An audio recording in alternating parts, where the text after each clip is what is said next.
My interest in teaching has changed the nature of how I work. Teaching is so collaborative and always brings me to be with people communicating. The piece, Be Sanctuary, it's a large-scale piece. People became interested in helping me fabricate and weave. Really? Yeah. So a community component was added to my practice in that I had a bunch of volunteer girls that showed up from my close community, mainly my parish or, friends of friends, or my aunt showed up from Washington for 2 weeks to help me weave. And so it created a community of women weaving together and also created a platform for dialogue and discourse. We would speak about different issues ranging from, you can only imagine, when 5 women get together. That was also where I started to reflect on the word caution and how the word or the text changed the connotation of what I was making. Those yellow flowers are called narcissus, and narcissus is obviously the root of the word narcissism. So this piece also for me became a personal joke about sort of warning against the dangers of narcissism, both our own as artists and other people's. I'm very interested in that psychology of who are we beyond the cultural cliche of I'm from Italy, I'm from wherever, I'm from Puerto Rico, I'm a minority, I'm a majority. Who are we? Are you a narcissist? Are you proud? Are you sad? This is kind of the conversation that I want to invite, sort of a deeper sense of identity, and how we have a lot more in common after all. We're narcissists. We're all shared emotions. Exactly, shared emotions and shared sort of defectiveness. Yes. Maybe it's not so bad. Yeah, exactly. Where would you be without vanity? Exactly. So all those kind of tensions and contradictions I hope to kind of reflect on in some of these gestures.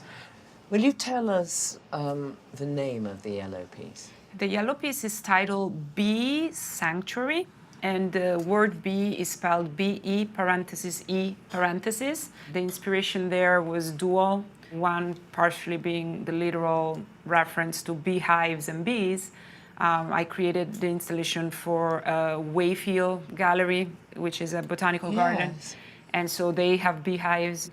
But then also the current political situation, Be Sanctuary, also became this invitation, sort of the imperative, the to be verb, to invite people to be sanctuary to the others in general, and to be sanctuary to nature, which we are slowly destroying. Sort of a reminder of the importance of the fabric of humanity being kept together. Well, yes, it becomes ever more relevant. I was weaving for kind of years.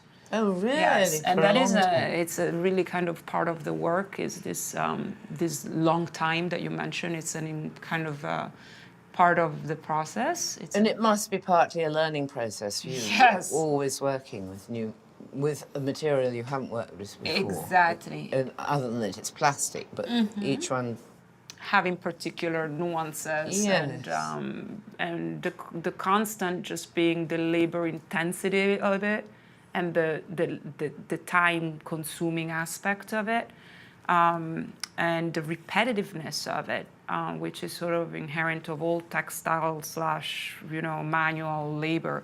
Weaving becomes ironically a way almost it doesn't make sense, an inefficient way of spending time. Why would you want to do that? Spend hours and hours and hours for 2 inches of woven material, But for me, it became sort of a moment of reflection and a way of almost meditating, slowing down time, like allowing myself to just create this space where I can think, kind of like a repetitive mantra or a form of prayer in a funny kind of way. Yeah. I think it would be very good to hear the transition of the South Bronx during your lifetime, because it's been such a devastated area. Right. And when I arrived, it was 1988, and that devastation was still kind of present. The residue of those years of trauma really were there, architecturally particularly. Throughout the years, all next year, 30 years, I cannot even believe so many years have gone by, I've witnessed the transformation and gradual rebuilding of the Bronx, now culminating in almost like a gentrification phenomena that is occurring. I am going to soon be participating in a public art project. They're building a new police precinct.